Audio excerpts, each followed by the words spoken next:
Hey everyone, welcome back to another video. Today I wanted to talk about the Microsoft layoffs. As you can see on screen right now, we have that on screen, and there's just a bit of information to go through here. And we had a discussion of this. It was actually quite heated, quite I dare say emotional yesterday on stream, as people kind of got quite heated with their views and opinions, and their view on what was going on. Now, as we know, the actual industry has been going through a complete turmoil, whether it's Sony, it's Embracer, it's Riot, it's Ubisoft. There's been layoffs everywhere. Facebook, everything, right? Amazon has laid offs. It's been all over the place. But the one thing we've done in all of this is criticize the publisher or the platform for actually doing the layoffs, especially at a time like Christmas or a time leading up to Christmas.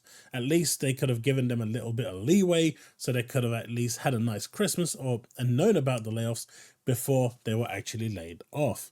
Now, this situation here is a little different. Now, a lot of people agreed with me yesterday, a lot of people didn't agree with me yesterday, but my view stands the same. When two companies merge, layoffs are inevitable. That's just the thing. It's going to happen. There's duplicate positions that are there.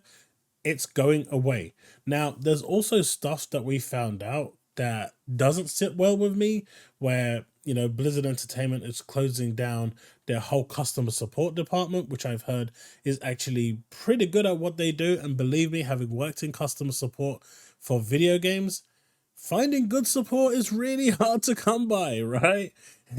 A lot of them don't even play the games or know what they're talking about. They're reading through a script. From what I've heard, these people actually do play the games, do actually encounter some of these issues, and are there to support you in your actual need. So actually, shutting down that department with the idea of offshoring it to another country where it's cheaper and they can just read through a script, I think that's a pretty, that's a low blow. That should not have happened, right? I agree with that one. But the replacement of the PR department, the finance department, these sorts of, departments, the green department, you name it, that already exists within Microsoft as a company, those departments are always going to go because their positions already exist. You don't need to double up. Essentially, they're going to be sitting there twiddling their thumbs. Now, I do hear the conversation that, well, they're $1 trillion company. It's not like they can't afford it. It's got nothing to do with them affording it. And the fact that you can even say this just proves how unintellectual you actually are. The reality is, Microsoft, Sony, Amazon, Google, they're all a business. They're not here to be a charity.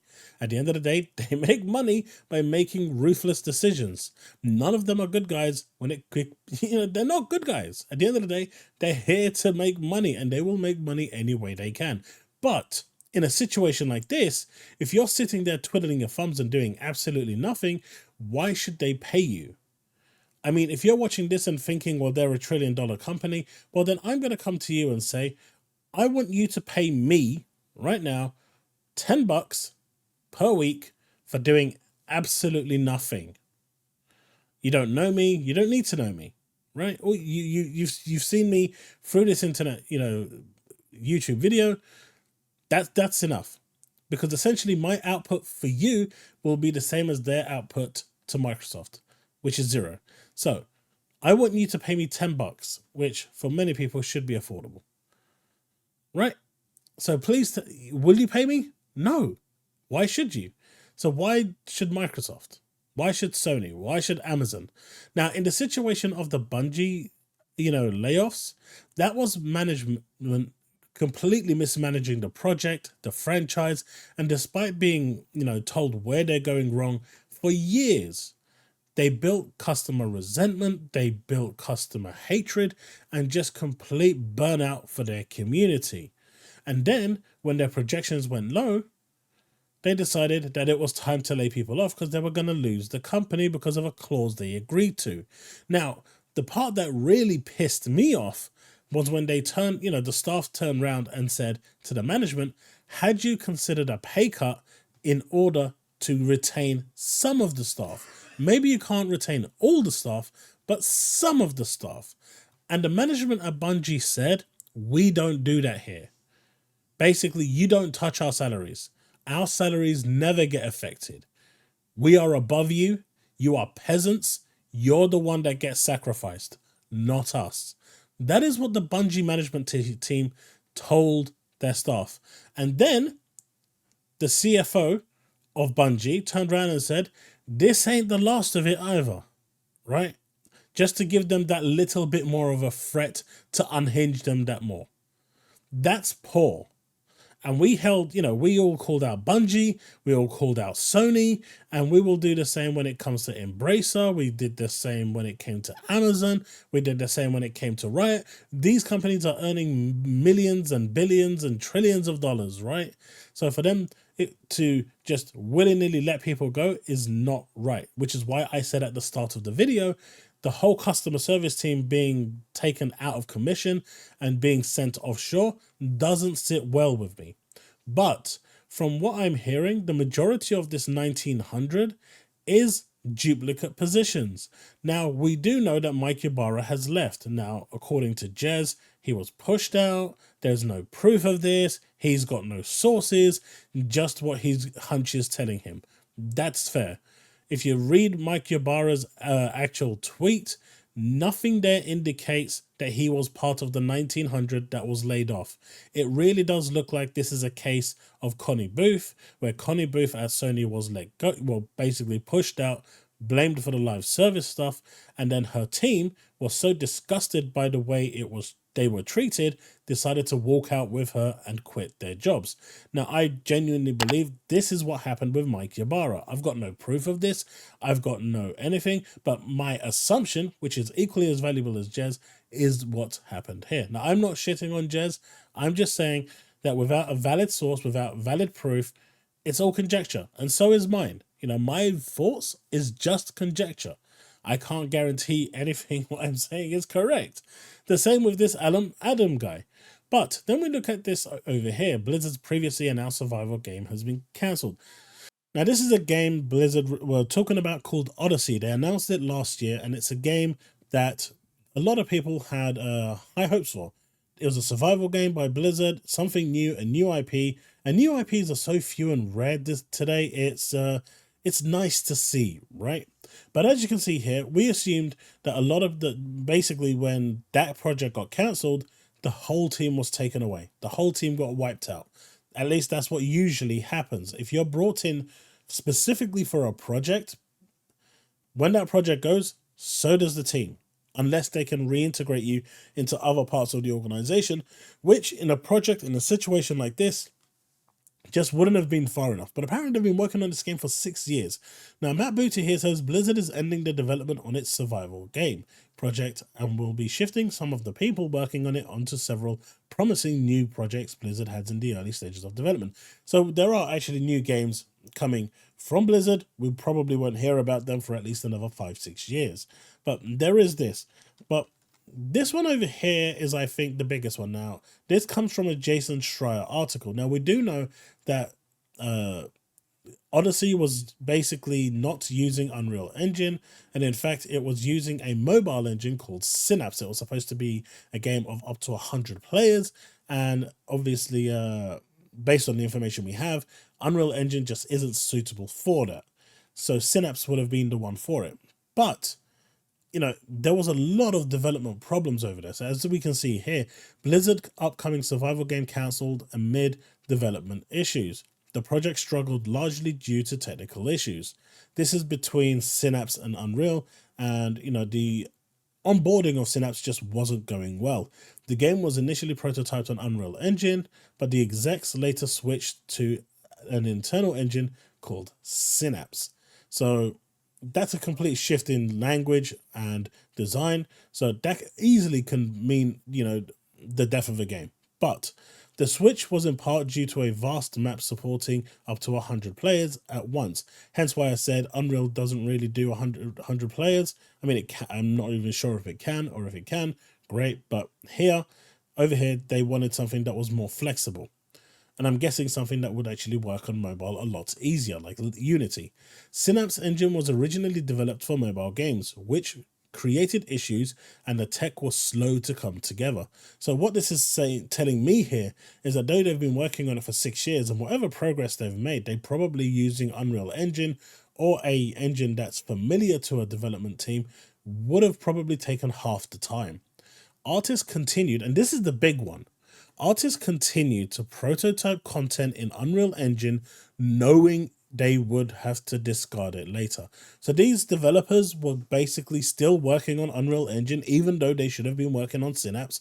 So essentially, for a while, for a long time, despite them knowing that Synapse was going to be the new engine that they were going to be working on, they continued to work on Unreal Engine, essentially wasting that time. Because if they can't port it from Unreal Engine to Synapse, they have to redo it from ground up. That's a huge cost. That's really a huge level of gross misconduct, right?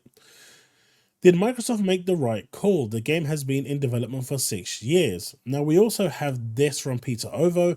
According to Jason Schreier article, even if they added hundreds of developers, the Blizzard Survival game wouldn't be released by 2026. The game started in 2017, meaning it would have taken 10 plus years to, in development. And considering it was basically going to look like what we're seeing on screen right now, the graphical fidelity would have pretty much been like a cell shaded type of thing. I don't see where this is coming from outside of the fact that the engine itself is just horrendous and people just don't know how to use it. But the fact that even if they added hundreds of developers, the Blizzard Survival game still wouldn't have released by 2026. So you're looking like a 27, 28, maybe even 2030 for something like this, clearly shows that there are severe development issues here. Then there's the actual notion. We've seen like some of the developers coming out saying that they wished people would get a chance to play it and all this and all that, but we don't know what that game even looks like, whether it was fun, whether it, clearly someone went and saw that project and said, you know what, this just isn't working. And after the whole Redfall debacle, the whole dilemma with Redfall, where Redfall should have been cancelled, a lot of people said Microsoft should have done that. So now they've gone in and seen this project and said, you know what, considering how much more time this actually needs, how much more resources this actually needs, that time might be better off spent putting it into another franchise, another IP, because this just isn't going anywhere. And based on what we've seen, it might, it may not have looked, promising or something that would sell. Therefore, they decided to nip it in the bud, essentially learning from their mistakes. Yet now they're being vilified for this. I don't agree with that. I get it, jobs are lost. And part of that 1900 bubble that was lost from, with the majority being from the top level. I mean, we've even had like the physical media department from Xbox, and I'm guessing the same from Activision Blizzard as well, also abolished because Microsoft wants to go into physical full time. Now, this doesn't mean that there's not going to be no physicals. Obviously, they could have basically just completely and utterly eradicated these departments and just went offshore and said, we want you to make these offshore and ship it to us, thus saving them even more money. The thing that people don't understand is that these are businesses, and businesses like to make money, and they will make money no matter what happens. That is the forefront of everything. No company is good. Every single company, the moment money gets involved, that is the primary objective. Now, I go back to my original point. Am I happy with the 1900? Because people are saying that I'm happy with it. I am not happy that people lost their jobs. But in a merger situation, job losses are inevitable. Job cuts are inevitable. Some of these could have been avoided, like the customer service team, like the retail physical team. I mean, if they are completely abolishing it and not offshoring it, that's a different matter entirely. But if anything is going offshore, that kind of sucks for the people working here. But it doesn't seem like anyone from dev down, from senior down, technical down, was actually affected by this. The only development team so far coming out that's been affected by this, and this now confirms not all of them, is the Odyssey team, as that project is now canned, and they've taken who they can, reintegrated them into the system, and the rest have lost their jobs. It's a sad, unfortunate state, but this is part of mergers. But to turn around and say that this is the same as, what Bungie did. This is the same as what happened with Naughty Dog or anyone else. No, I don't feel it is, because they are not a merger. They, in fact, are studios that have been making money, bringing money. I mean, even Insomniac, who is their biggest earner right now, was not shy of it. But even then, it's not good. No one wants to see people lose jobs. No one wants to see this. But the reality is, once a merger happens, jobs will be lost. That's inevitable. And to try and paint this or frame this in any other way is just ludicrous. Now, for the cancelled game, I totally get it. But at the same time, would you have liked another Redfall? That's the question.